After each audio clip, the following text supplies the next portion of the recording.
Hi everyone, so today I'm back with another list type video and I'll be doing a top 5 favorite loose powder, setting powder kind of video today. And yeah, so basically self-explanatory. I'll just be talking about my top 5 favorite setting powders, whether it be a compact or a loose powder. I basically have only recently come around to the idea of setting powders in the past like 2 years, and in that time I've really grown to love it and also learned how to use it sparingly. I have a oily skin type with a sensitive complex kind of thing, so as an oily skin girl, powders are actually quite great to increase the longevity of your makeup. So yeah, I'll just be talking about my favorite brands, and this is not specific to high-end or drugstore, it's just what I find to be great. And yeah, I hope you find this beneficial for you guys looking for powders out there. So let's just get started. I guess right off the bat, the first one that I'll be talking about is the Ben Nye series. Basically, they come in a compact version and a loose powder version. They have translucent powders, they have skin tone colors, and they have banana powders, which is all the hype lately. And yeah, getting into it, I've recently been introduced to the idea of banana powders through the whole Kat Von D Shade and Light palette, that tiny little pen inside. And I just thought to myself, like, number one, Kat Von D is so inaccessible in Singapore, and number two, I'm not gonna get a whole palette just for that pan of banana powder. So I was continuing my research and seeing where I could get the most product and also which was the best banana powder out there. And yeah, I came across the Wayne Goss video. I'll link it below, and he was talking about Ben Nye products. So apparently, I think this is what Kim Kardashian used to use to like get that whole sculpted appearance with the banana powders. So this is the loose powder version, which I haven't touched, but yeah, I'm assuming it's gonna be great. Sorry, excuse my voice. I'm assuming it's gonna be great just cause this one that I've been using to bits, if you can see the craziness that it is, I've already like cracked half the pen because I'm furiously like trying to get powder. But I've used this for about a year already and it's so good. It's like, it makes my skin look really flawless, it gives my under eyes a very awakened appearance, and this is a banana powder which translates to a more yellow undertone. So for me, with a yellow undertone skin, this works very well. It doesn't come across too yellow on my face. It's just really nice and uplifting for some reason. Yeah, I'm not very great at explaining powders, but to me as a user, I just find this to be a quick dusting. And also, if I do want to bake my under eye, I tend to use like a, what do you call, like the beauty sponge, and I'll just use the product and I'll just like pack it under my eye and then dust it off after, and it gives me a very creaseless and very poreless sort of appearance. So yeah, I really love it. I'm gonna try this one and I'll probably use it in tutorials or in my makeup routine, and I'll give you guys a heads up. But you should really check this out. I'll leave all the links of where you can purchase this down below, so remember to check that. So the next one is the RCMA translucent setting powder,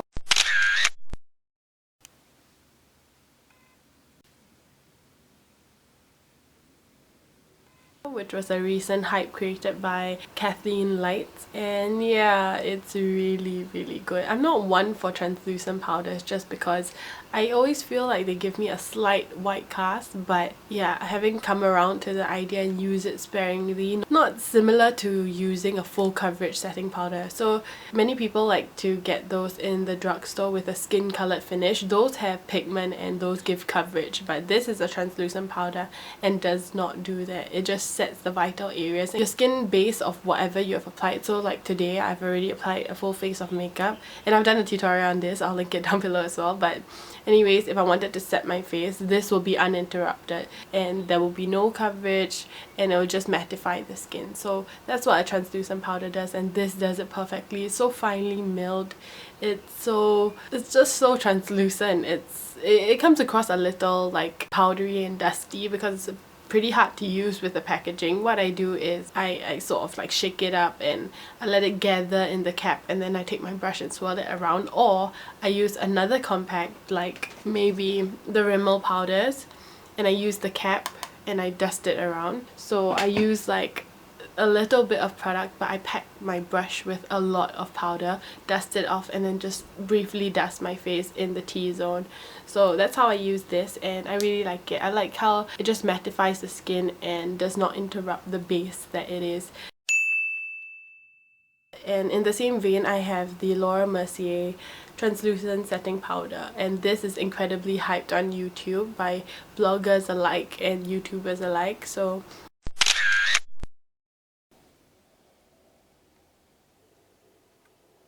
yeah, same thing, translucent powder, but the packaging is great. Give you a lid and a sieve, so when the product comes out you can dust a little on to the cap and then swirl your brush. So I would wish that this came in this, but maybe when this finishes I can top it up.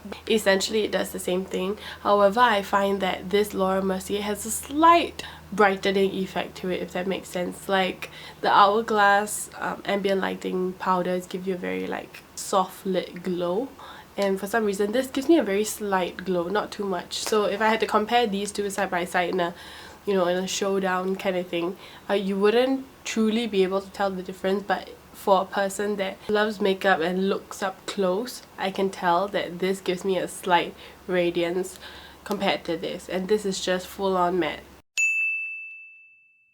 So having mentioned the Hourglass powders, that's another of my favorite setting powders. I haven't really used this too much, but when I do, I like to use it as either for my under eye, not too much my T-zone because I'm quite oily, or I like to use this as a layering product before I put on my highlight, so that it gives a really stark and standout sort of highlight. So yeah, this is the palette from Hourglass.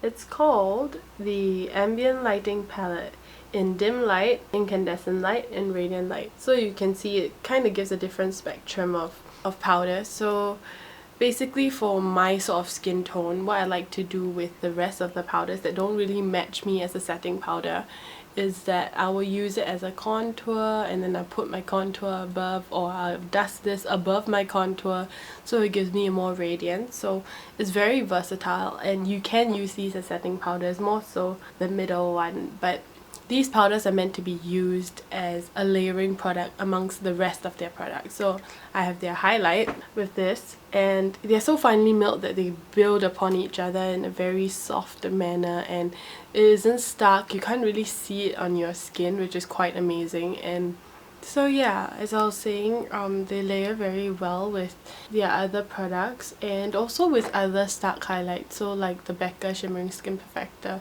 which is pretty good. So on the spectrum of radiance, this will give you the most radiance. So if you're a really oily skin girl, you might want to stay away from these as setting powders, but you can use these as highlights, very subtle everyday highlights. Yeah, this will be the most radiant, the Mercier slight radiance, and then the matte RCMA powder. The banana powders are completely matte as well. Okay, so another setting powder favorite would be the Rimmel Stay Matte powders. This is the compact in transparent.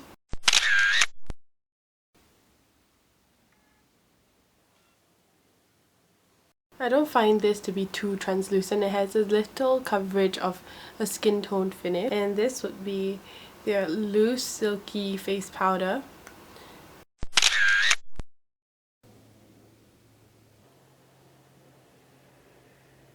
It's their Match Perfection range. Comes in this kind of sieving tube as well. It's also in transparent.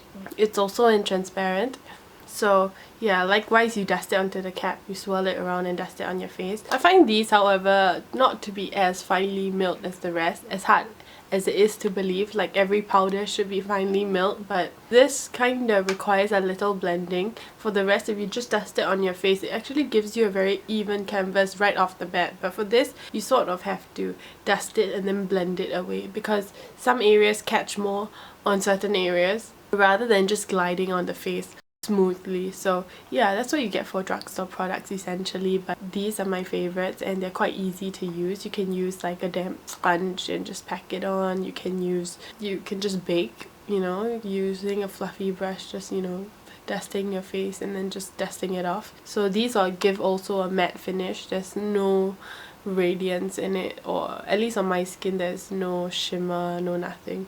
Those are my 5 favorite setting powders, and you know, just like radiance powders if you like to call it that. So I hope you guys enjoyed it and hearing me ramble about my favorite setting powders, which is kind of a boring topic, but yeah, it really makes a difference. For very flawless canvas powders help to mattify the skin, they help to even out pores, they help to increase the longevity of your makeup. And if you do want to work on increasing or like making your makeup a lot more flawless, you might want to experiment into this area, and you can check out my recommendations. So don't forget to check the description box for all details, and also my consolidated summary of all these powders in a review list type format if you are not interested in watching a video. But everything will be there where you can buy it, my blog posts, my socials, everything. So if you enjoyed this video, don't forget to give it a thumbs up, and also don't forget to subscribe.